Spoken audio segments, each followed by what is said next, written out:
They warned him never to touch an Apache woman. But one night by the river, she reached for his hand first. Before we go on, tell me something quiet. Where are you watching from tonight? A town with dust in the air, or a city that forgot what silence sounds like? Out here, silence still speaks. And that night, it said more than words ever could.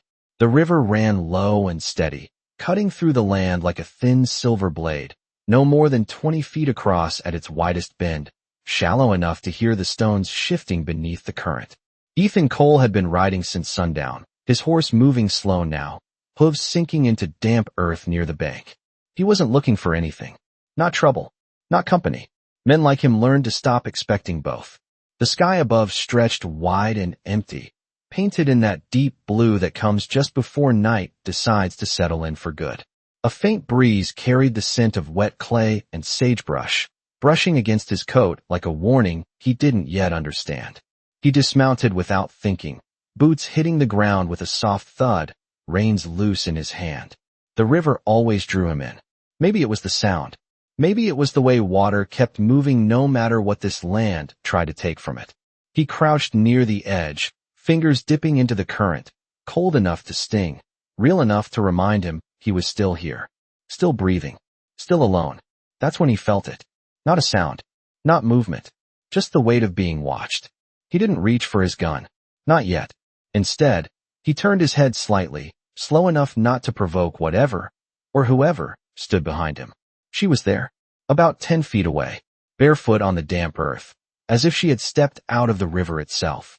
Her dark hair fell straight past her shoulders, catching what little light remained, and her eyes, they didn't carry fear.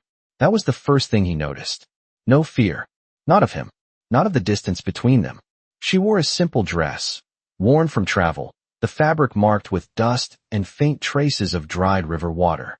One sleeve had been torn slightly near the wrist, not enough to expose anything, just enough to tell a story he wasn't meant to hear yet. Ethan straightened slowly, hands visible, palms open, the way a man does when he knows the wrong move could mean everything. Neither of them spoke. The river filled the silence between them, steady, patient, as if it had seen this moment before.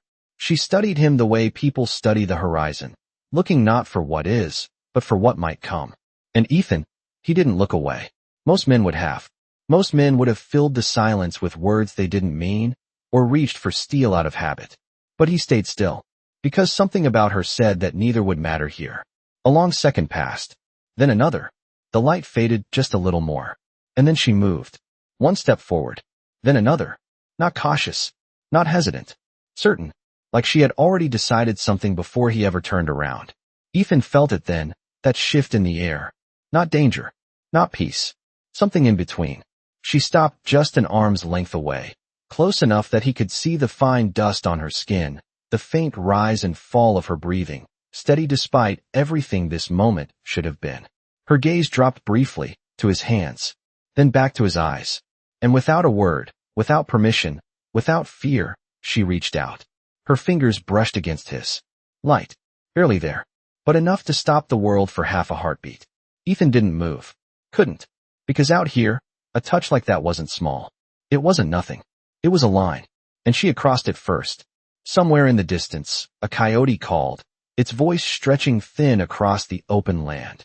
The kind of sound that reminds a man how far he is from anything that could save him or judge him. Ethan looked down at their hands for just a moment, then back at her, and in that quiet space between river and night, something passed between them. Not a promise. Not yet. Just the beginning of something neither of them would be allowed to explain. The river kept moving. The wind shifted again. And for the first time in a long while, Ethan Cole realized he wasn't alone out here anymore. Not really. Not after this. And somewhere beyond the hills, beyond the trees that lined the water's edge, there were eyes that had already begun to notice what had just happened, even if neither of them spoke a single word. The river did not forget what had happened, even if neither of them spoke of it. By the time the moon rose high enough to paint the water in pale silver, she had already stepped back, her hand leaving his as quietly as it had come, like something borrowed and returned without a word. Ethan stood there a moment longer than he should have, fingers still slightly curled, as if holding on to something that was no longer there. Then he exhaled slow and steady, The kind of breath a man takes when he knows a line has been crossed and there is no stepping back over it. She did not run. That was the second thing he noticed about her. Most people out here, when they realized who they were standing in front of, would either back away or disappear into the trees without a trace. But she remained where she was, shifting her weight just enough to show she was real, not some trick of fading light or a memory playing games on a tired mind. Ethan finally spoke, his voice low, careful, like he was placing each word on the ground between them to see if it would hold. You should not be here. The words came out more as a statement than a warning. She tilted her head slightly, studying him again, and for a moment he thought she might not answer at all. Then she said, "You come here too." Her voice carried a softness that did not weaken it, steady and clear, with only the faintest trace of an accent shaped by a different world. Ethan almost smiled, but it never reached his face. That is different. She shook her head once, not in defiance, but in quiet certainty. No, it is the same. The river moved between them, and in that movement there was something honest, something neither of them tried to deny. Ethan glanced down briefly, noticing then the faint dark mark near her wrist where the fabric had torn. It was not serious, just a scrape, the kind that comes from moving fast through brush or slipping against stone, but it caught his attention all the same. He gestured slightly, careful not to step closer without reason. "You are hurt." She looked down at her arm as if she had forgotten it was there, then back at him, her expression unchanged. "It is nothing." He hesitated. Men like Ethan learned early that helping could be mistaken for something else, especially out here where lines were drawn long before either of them were born. But he also knew when something simple did not need permission. "There is clean water here," he said, nodding toward the river. "Let me see it." She did not answer right away. The wind shifted again, carrying the faint scent of smoke from somewhere far off, a reminder that neither of them stood outside the world completely. Then, slowly, she stepped forward again. Not as close as before. Close enough. She extended her arm without looking away from him, offering it not as trust, but as a test. Ethan moved just as carefully, reaching out with steady hands, his touch light, deliberate, making sure there was no mistake in his intent. The scrape was shallow, a thin line along her skin, but the dust around it needed to be washed away. He dipped his hand into the river, letting the cold water run over his fingers before bringing it up, letting it fall gently across the mark. She did not flinch. That surprised him more than anything. Most would have, if not from pain, then from the closeness alone. But she stood still, watching him, as if measuring something deeper than the moment itself. "You do this often," she said quietly. It was not a question. Ethan shook his head once. "No." She studied him for another second, then asked, "Why now?" He paused, the answer settling somewhere behind his eyes before he spoke it aloud. "Because you did not pull away." The words hung there, simple, unadorned, carrying more weight than he intended. For the first time, something shifted in her expression. Not a smile. Not quite. Just the smallest change, like a door opening a fraction in a place built to stay closed.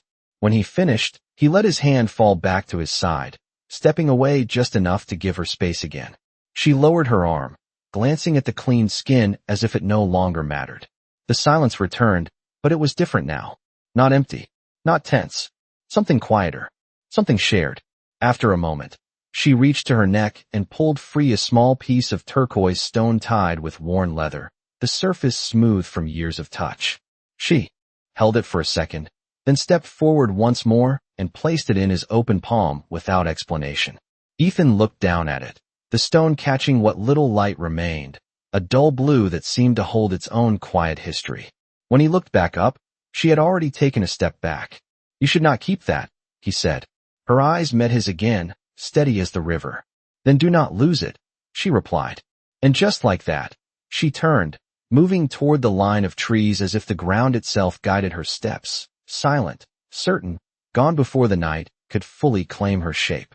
Ethan remained where he was, the small weight of the stone resting in his hand, heavier than it should have been for something so simple. Somewhere beyond the dark, unseen by him, there were others who had begun to follow the trail that led to this place, not with anger, not yet, but with questions that would not stay quiet for long. The night did not end when she disappeared into the trees. It only grew quieter, The kind of quiet that settles into a man's bones and refuses to leave. Ethan Cole stood by the river longer than he meant to, the small turquoise stone resting in his palm, like it had been waiting for him long before this moment. Its surface cool against his skin, worn smooth by hands he would never know. He turned it once between his fingers, watching how it caught the faint light, not bright, not polished, just steady, like something that had survived more than it ever needed to prove. By the time he finally mounted his horse and rode back toward his cabin, the sky had gone fully dark, stars spread wide across the open land, each one distant and indifferent, as if none of them cared what had just begun beside that river. His cabin sat a mile out from the water, tucked against a low rise of land that broke the wind just enough to make it livable, a structure of rough wood and quiet habits, built for a man who asked nothing from the world and expected the same in return. He tied his horse without thinking, movements practiced, automatic, but his mind was not there. It stayed by the river. It stayed with her. Inside, the cabin held the familiar scent of leather, dry wood, and time, nothing out of place, nothing that told a story worth repeating. Ethan set the stone on the table near the window, where the moonlight could find it, then stepped back as if giving it space, like it belonged to something he had not yet earned. He poured himself water from a tin cup, drank slowly, then set it down without finishing. Sleep did not come easy that night. Not because of fear, not because of danger, but because something had shifted, and men like Ethan felt those things before they understood them. Sometime before dawn, he stepped outside again, the air colder now, the land still holding that deep silence that comes just before the world wakes. He looked out toward the direction of the river, though he could not see it from here, only the dark stretch of land and the faint outline of trees against the horizon. He did not plan to go back. That was the truth, he told himself. Men like him did not repeat mistakes. But when the first light broke over the hills, pale and slow, he found himself already saddling his horse. The ride back felt shorter than it should have, the ground familiar beneath him, the path clear even without thinking. When he reached the river, it looked the same. Water moving, stones shifting. Nothing changed, except it had. He dismounted, slower this time, eyes scanning the bank, not searching, just noticing. There were tracks, not his, smaller, barefoot, leading along the edge of the water, then disappearing where the ground hardened near the rocks. He followed them for a few steps, then stopped. It was not his place to follow. Not yet. He turned back toward the river, crouching again near the same spot as the night before, hand dipping into the current, the cold sharp enough to clear his thoughts for a moment. Then he heard it. Not footsteps, not a voice, just the faint sound of movement through leaves, controlled, deliberate. He did not turn right away. He let the sound settle, let it come closer on its own terms. When he finally looked over his shoulder, she was there again, standing just beyond the reach of the water, the early light catching along her outline, softer now, less shadow, more real. She had returned. That alone said more than any words could have. Ethan rose slowly, facing her without closing the distance. "Morning," he said, the words simple, almost out of place in a moment that felt anything but ordinary. She nodded once, a small acknowledgement. Then her gaze shifted briefly to his hands, as if checking for something. He understood without asking. He reached into his coat and pulled out the turquoise stone, holding it out where she could see. "Did not lose it," he said quietly. Her eyes rested on it for a second longer than necessary, then lifted back to his. "Good," she replied. The word carried weight, not because of how it was said, but because of what it allowed. The space between them felt different now. Not smaller, just less guarded. Like something invisible had been acknowledged, even if neither of them named it. She stepped closer to the water, stopping a few feet away, her gaze following the current downstream, as if listening to something only she could hear. Ethan watched her, not openly, not in a way that demanded attention, but enough to notice the way she moved, steady, grounded, like every step belonged exactly where it landed. After a moment, she spoke again, her voice low, almost blending with the sound of the river. "They will see this." Ethan did not ask who. He already knew. He glanced briefly at the ground, at the faint traces left behind, then back at her. "Maybe," he said. She turned her head slightly, studying him the way she had the night before, measuring not just his words, but what sat behind them. You are not afraid, she said. It was not a challenge. It was an observation. Ethan held her gaze, steady, unshaken. I am careful, he answered. That seemed to satisfy something, though she did not show it plainly.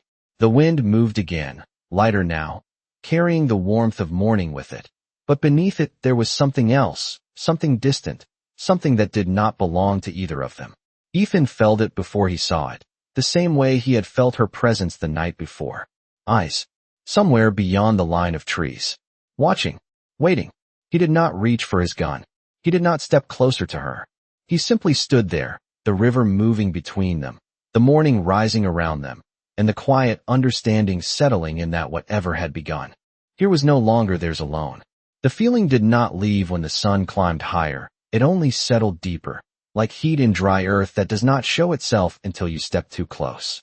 Ethan Cole stood by the river, still as the stones beneath the current, aware now of more than just the woman in front of him.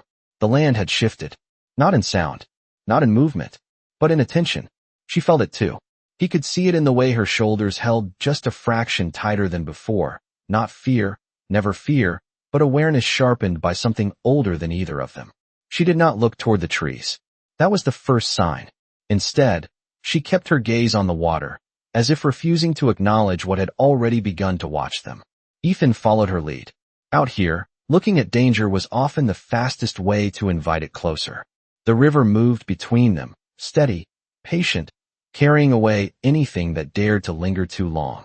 After a moment, she stepped into the water, not far, just enough for it to reach her ankles, the current folding around her like it recognized her presence.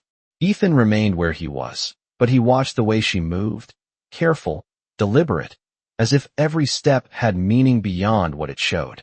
You should not come again, she said quietly, her voice low enough that it barely rose above the sound of the water. Ethan did not answer right away.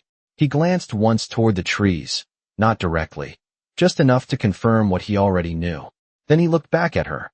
You came back, he replied. That was not the same, she said, though there was no edge to it. Only a truth she carried without needing to defend. The water shifted around her feet, sunlight catching in small ripples that broke and reformed without effort.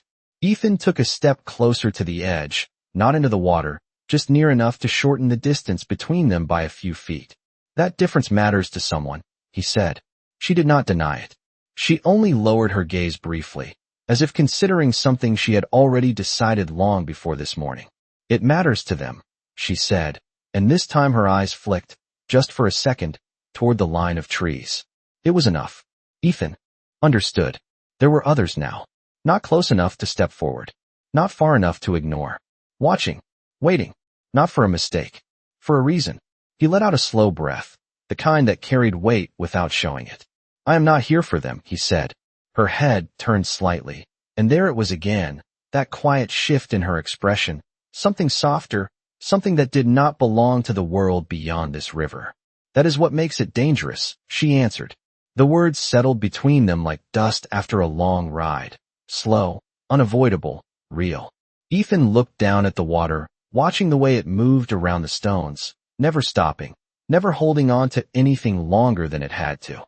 Then he reached into his coat again and pulled out the turquoise stone, holding it loosely between his fingers. This belongs to you, he said. She stepped back out of the water, droplets catching the light as they fell from her skin, then approached him, not as close as before, but close enough to see the stone clearly. No, she said, her voice steady. It belongs where it is carried. Ethan frowned slightly, not in confusion, but in recognition that this was not something meant to be argued. You gave it to me, he said. I did, she replied. Then keep it. The simplicity of it left no room for anything else.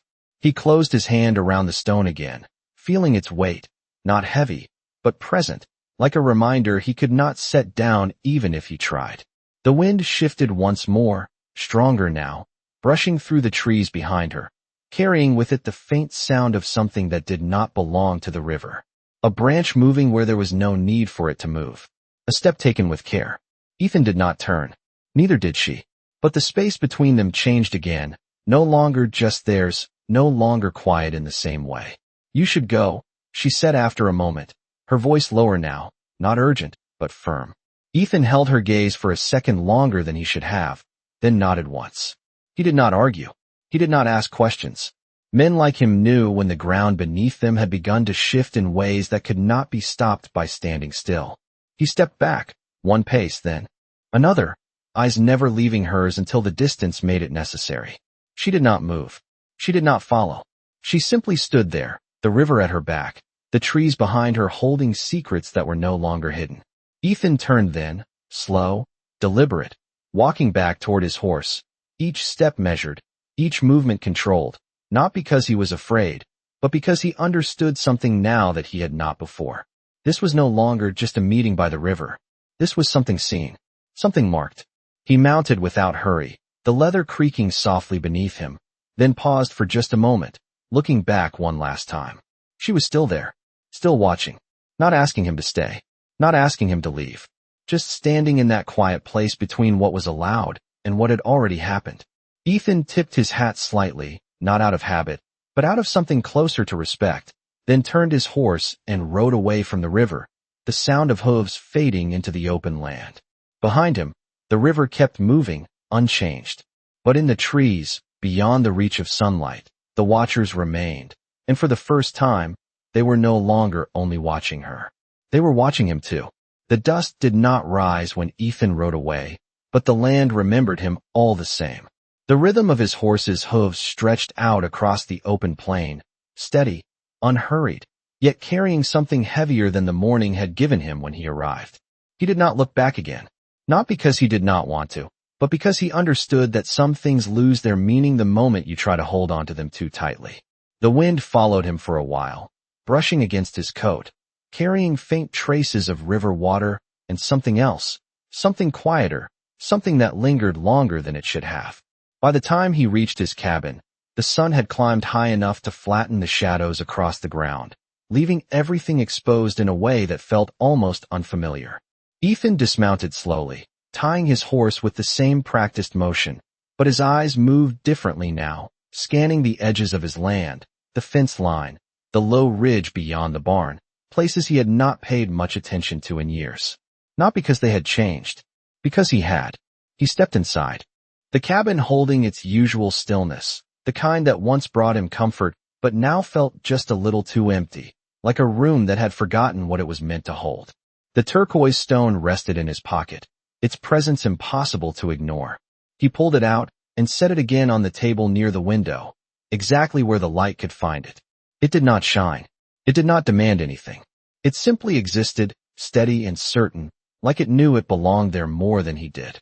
Ethan poured himself another cup of water, this time finishing it, then leaned both hands against the table, head lowered slightly, eyes fixed on the stone.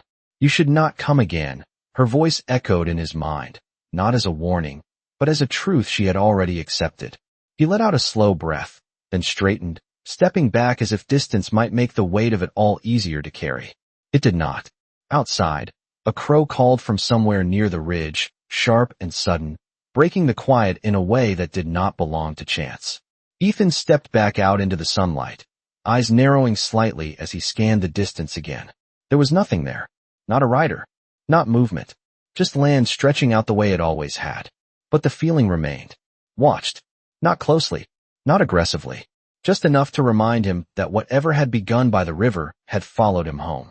He walked along the fence line, boots pressing into dry earth, each step measured, each pause intentional. About 50 yards from the cabin, near a patch of ground where the grass thinned out into bare dirt, he stopped. There, just at the edge of shadow cast by the low rise, he saw it. A footprint. Bare. Small. Not his. Not old. The edges were still sharp, the impression clear against the dry soil. It had not been there yesterday. Ethan crouched slowly, one hand resting against his knee, the other hovering just above the mark without touching it, as if even that might disturb something that was not meant to be altered. She had not come here. He knew that. The placement was wrong. Too exposed. Too deliberate. This was not hers. This was a message. He stood again, scanning the ridge, the trees beyond, the open stretch of land that offered no cover yet somehow held presence all the same. They had followed him. Not to confront. Not to threaten. To see. To understand.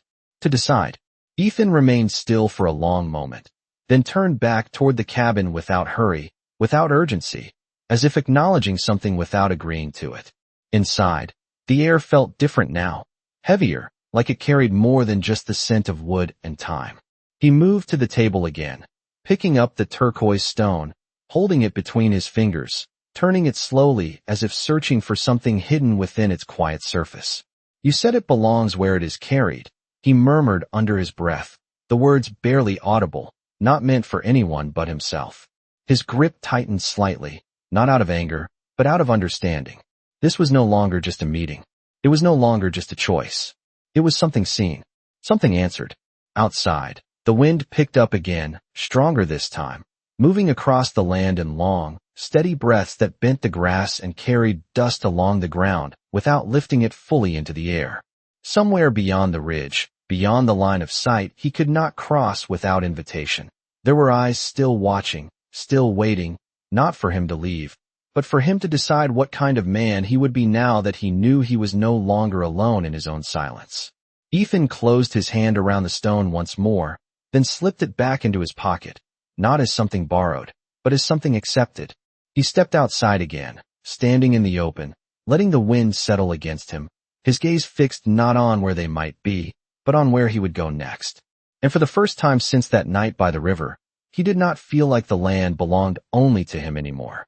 It had begun to share itself, quietly, deliberately, with something that would not be undone by distance or denial. The day stretched longer than it should have, as if time itself had slowed to watch what Ethan Cole would do next. The sun hung high over the land, pressing heat into the dry earth, but the air around his cabin did not feel still.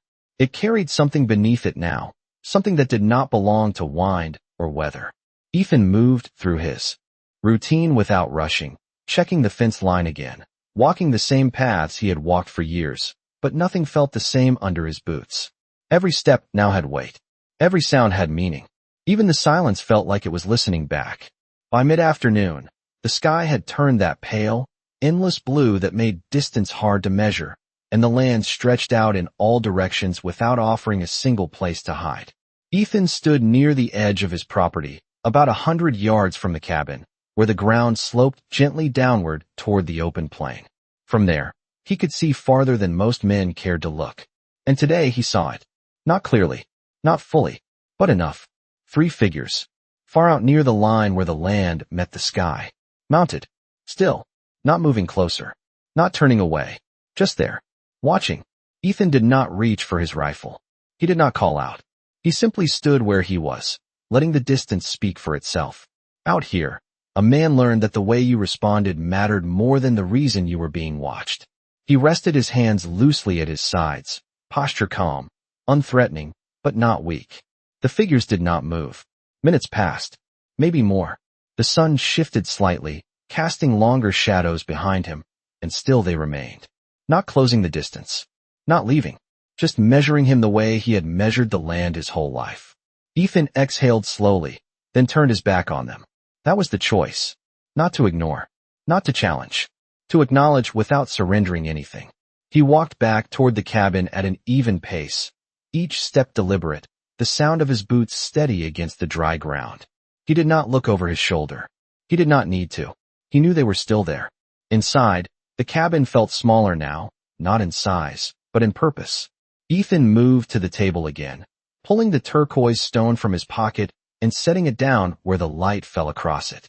He stared at it for a long moment, then reached out and pressed his fingers against it, not picking it up, just feeling its presence.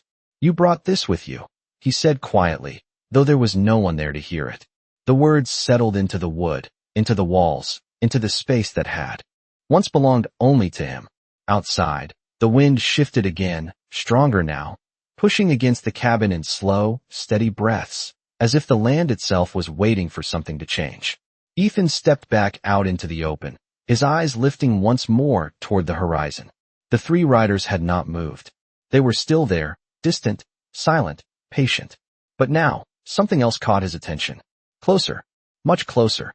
Near the edge of the dry creek bed that cut along the far side of his land, maybe 60 yards out, there was movement. Not mounted. Not exposed. Just a shape passing briefly between the low brush and the shallow dips in the ground. Controlled. Intentional. Ethan's gaze followed it without turning his head, the way a man watches something without letting it know he has seen it.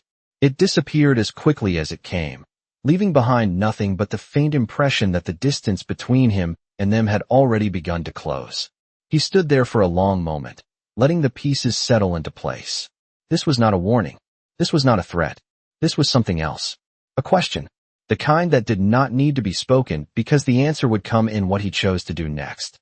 The turquoise stone rested in his pocket again, heavier now, not in weight, but in meaning.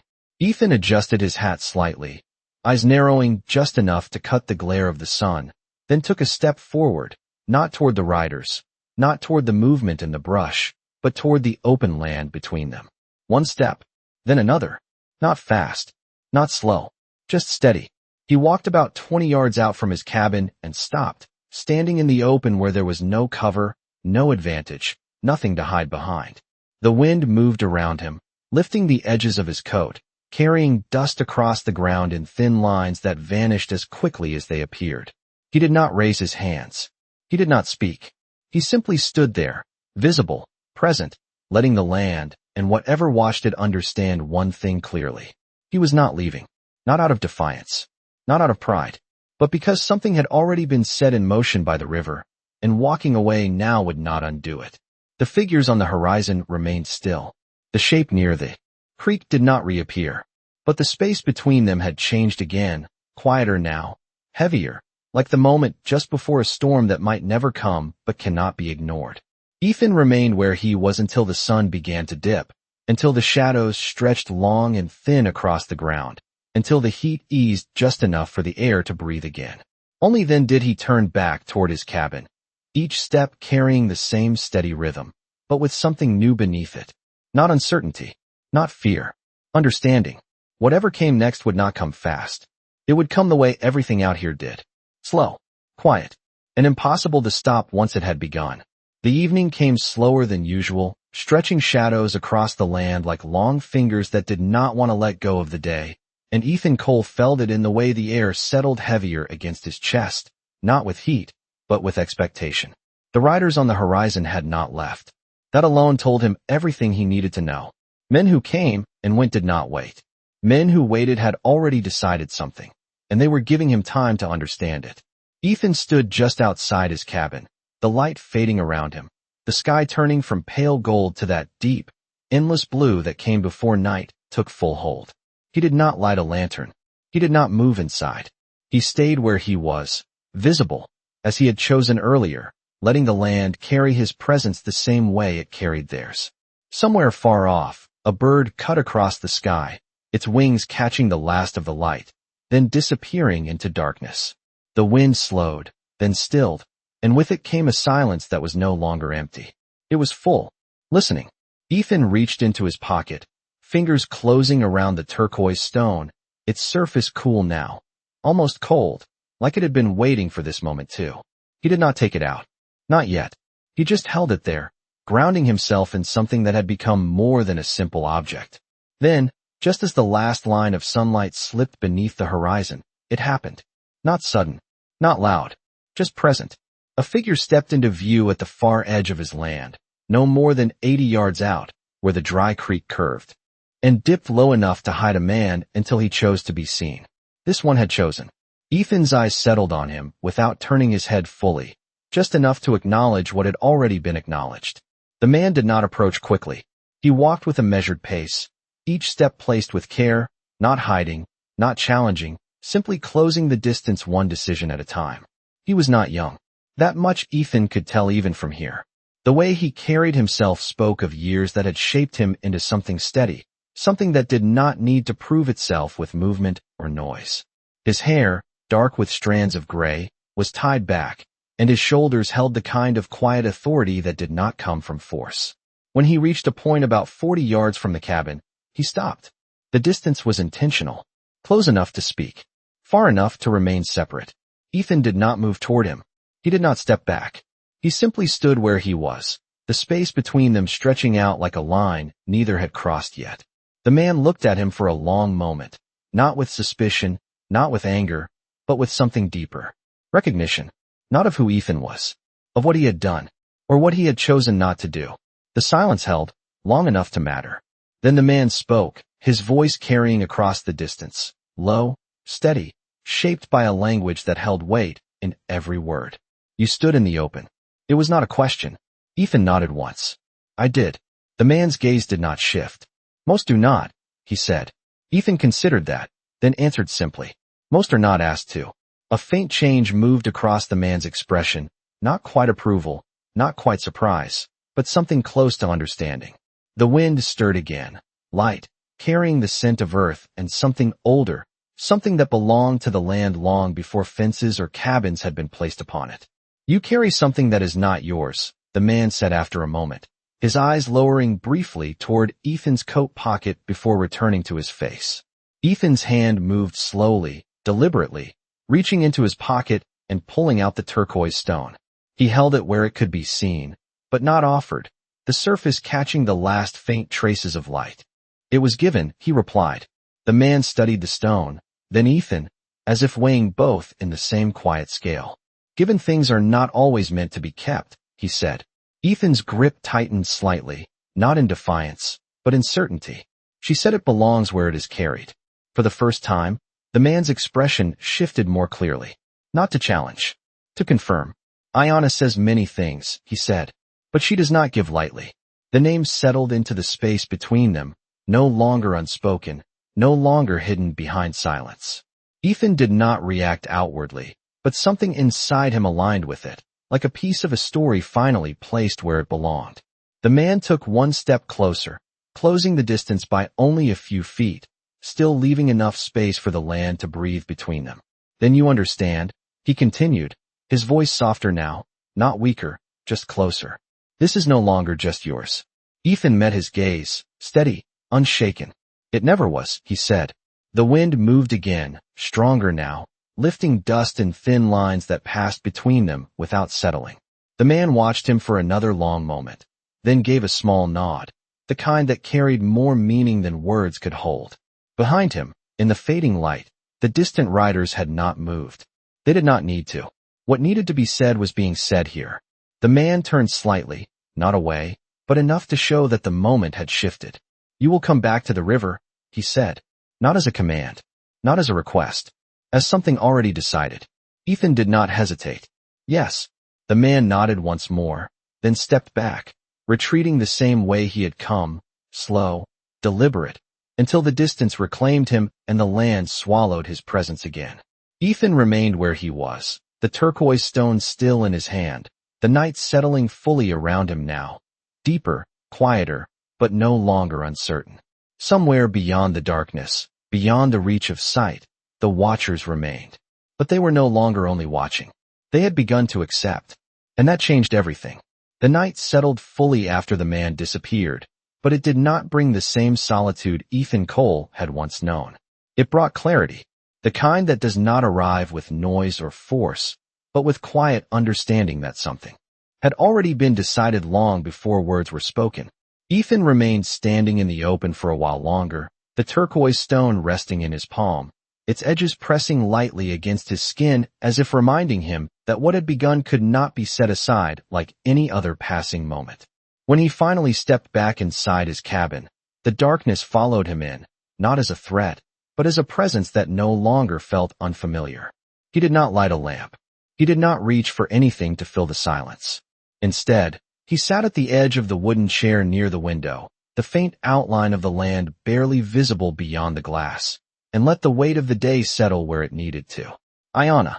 The name lingered now, no longer a question, no longer something unspoken. It fit the space she had taken in his mind, steady, certain, impossible to ignore. Outside, the wind moved slowly across the ground, brushing against the walls of the cabin, carrying with it the distant rhythm of something alive beyond sight. Ethan did not sleep much that night, but it was not restlessness that kept him awake. It was anticipation, not the kind that rushes a man forward, but the kind that holds him still, waiting for the right moment to move. When the first light of morning broke across the horizon, it came soft and pale, stretching across the land in long, quiet lines that revealed everything without forcing it into view. Ethan was already awake, already outside, already moving. He saddled his horse without hesitation, his hands steady, his thoughts clear in a way they had not been the day before. There was no question now of where he would go. The river did not change. It greeted him the same way it always had, steady and indifferent, its current carrying time forward without pause. But Ethan saw it differently now, not as a place to pass through, as a place that had already marked him. He dismounted near the same bend, the ground still holding faint traces of yesterday's steps, though the edges had softened with the passing of night. The air felt cooler here, the scent of water and stone settling deeper than it did anywhere else on his land. He waited. Not long. She was already there, standing at the edge of the river, her back turned slightly toward him, her gaze following the current as if she had been listening for something long before he arrived. She did not turn right away. She did not need to. She knew he was there. Ethan stepped forward slowly, closing the distance until he stood a few feet behind her, not reaching, not speaking, just allowing the moment to settle the way it had before. "You came back," she said, her voice quiet, unchanged, but carrying something softer beneath it now. He nodded, though she could not see it. "I said I would." She turned then, her eyes meeting his, steady as always, but no longer distant in the same way. The space between them felt different again. Not smaller, not larger, just clearer. "They have seen you," she said. It was not a warning. It was a fact. Ethan did not look away. "I have seen them too." A faint shift moved through her expression, something that acknowledged the balance between what was known and what was still uncertain. The river moved quietly behind her, sunlight beginning to catch along its surface, breaking into small, scattered reflections that danced without pattern. She stepped closer, not enough to touch, but enough to remove the distance that had once mattered more than either of them understood. "You spoke with him," she said. Ethan did not ask how she knew. He simply answered, "I did." She studied him for a moment, searching for something that could not be hidden behind words alone. "And you are still here." He allowed the smallest hint of a breath to pass through him, something that might have been close to a quiet acknowledgement of everything that had led to this point. "I am," he said. The wind moved lightly between them, carrying the warmth of morning with it, but beneath it there was still that deeper current, something older, something that did not belong to either of them alone. Ayanna reached out then, not as she had the first time, not uncertain, not testing, but deliberate. Her fingers brushed against his wrist, resting there for a brief moment, steady, grounded, as if confirming something that had already been decided elsewhere. Then she let her hand fall away. "You do not understand what this means," she said softly. Ethan held her gaze, unshaken. "Then tell me." She did not answer right away. Instead, she turned slightly, looking out across the river, her eyes following the path of the water as it curved away into the land beyond. When she spoke again, her voice carried something deeper, something shaped by more than just her own understanding. "This place," she said, "the river, the land, it remembers. It does not forget who stands here." Ethan glanced down at the water, watching the way it moved, constant, unchanged, yet never the same from one moment to the next. "I am not trying to take anything from it," he said. She shook her head slightly. "It is not about taking." She turned back to him, her expression steady, but carrying a weight that had not been there before. "It is about what you leave behind." The words settled into him, not as something to question, but as something already true. Ethan reached into his pocket then, pulling out the turquoise stone once more, holding it between them where both could see it. "Then this stays," he said quietly. Ayanna's eyes rested on the stone, then lifted back to his. "Yes," she replied. "It does." The moment held, quiet and certain, the river moving behind them, the land watching without interruption, and somewhere beyond sight, beyond the reach of sound, there were others who no longer needed to question what they were seeing, because it had already become something more than either of them could stop.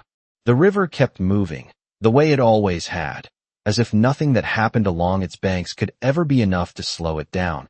And yet something had changed, not in the water, not in the land, but in the space between two people who now stood where they were not supposed to stand. Ethan Cole did not step closer, and neither did Ayanna, but the distance between them no longer held the same meaning it once had. It was no longer a boundary. It was something chosen. The morning stretched wider, the light growing stronger, and with it came a stillness that did not feel empty. It felt settled. Ayana turned her gaze back to the river, watching it as if it carried more than water, as if it held the memory of everything that had ever been placed upon its surface and carried forward without question. Ethan followed her eyes, seeing only the movement at first, then something deeper, something quieter. "You said the land remembers," he said. She nodded once, slow, certain. "It does." He let that sit for a moment, the words finding their place without needing to be explained. "Then maybe it remembers more than we do," he added. Ayana's lips softened just slightly, not quite a smile, but something close enough to feel it. "It remembers what matters," she said, "not what people try to hold." Ethan glanced down at the turquoise stone still resting in his hand, then closed his fingers around it again, not tightly, just enough to feel its shape. The wind moved through the trees behind her, and this time it carried no warning, no tension, only the sound of leaves brushing together in a quiet rhythm that felt almost like acceptance. He looked past her for a moment, toward the line of trees, where he knew others stood, unseen but no longer hidden in the same way. They had stepped back, not gone, just no longer pressing forward. He could feel it. They had made their decision, or maybe they had recognized his. He did not know which. He only knew the weight of being watched had changed into something else, something that no longer asked for proof.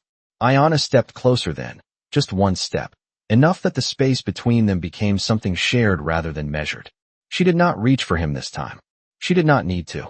Her voice, when she spoke, carried that same quiet strength it always had, but now there was something beneath it that had not been there before. "You will not always be able to come here," she said. Ethan did not look surprised. He nodded once, understanding the truth in it before she finished speaking. "I know." She held his gaze, steady, searching, not for doubt, but for something that could stand in its place. "And still, you came back." Ethan exhaled softly, the kind of breath that did not carry hesitation, only acknowledgement. "Because you were here," he said. The simplicity of it left no room for anything else. For a moment, neither of them moved. The river continued its path, the light danced across its surface, and the land around them held its quiet watch without interruption. Then Ayana reached up and gently took the turquoise stone from his hand. Her fingers brushed his palm, not by accident, not by chance, but as something deliberate, something chosen again. She held the stone between them for a second, her eyes resting on it as if reading something written into its surface. Then she turned slightly and stepped toward the water. Ethan watched her, not following, not stopping her, simply allowing the moment to unfold the way it needed to. She crouched near the edge of the river, lowering the stone into the shallow current, letting the water run over it, not releasing it, just holding it there, as if returning it to something older than either of them. The sunlight caught the surface of the stone beneath the water, turning it brighter for just a second, then softer again as the current moved around it. After a moment, she lifted it back out, the surface now wet, the color deeper, richer, as if the river had marked it in a way that could not be seen but would always remain. She stood and turned back to him, stepping forward once more, placing the stone gently back into his hand. "Now it stays," she said quietly. Ethan looked down at it, then back at her, understanding without needing anything more. He closed his fingers around it again, and this time it did not feel borrowed. It felt placed. The wind moved once more, lighter now, carrying the warmth of the rising day across the land, brushing past them without resistance. Ayana stepped back then, just one pace, enough to return the distance, but not the separation. "You will go," she said. Not a question. Ethan nodded. "And you will stay." She did not answer with words. She did not need to. The river moved between them, unchanged, but everything else had shifted into place. Ethan adjusted his hat slightly, his eyes holding hers for a moment longer than necessary. Then he turned, walking back toward his horse with the same steady pace he had always carried, but with something new beneath it. Not uncertainty, not hesitation, something quieter, something that did not need to be spoken.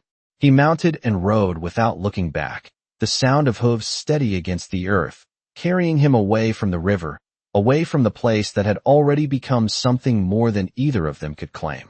Behind him, Ayana remained by the water, her figure still against the moving current, her presence part of the land in a way that did not need to be explained. The watchers did not step forward. They did not follow. They simply remained where they were, because there was nothing left to decide. And years later, when the wind moved across that same stretch of land, and the river kept its quiet path through the valley, people would speak in low voices about the place where a man once stood in the open and did not turn away, and about the woman who chose to meet him there, not as something forbidden, but as something remembered. They would not speak of what was said. They would not know what was given or what was kept. They would only say that sometimes, if you stood by that river at the right hour, when the light was soft and the land was quiet, you could feel it.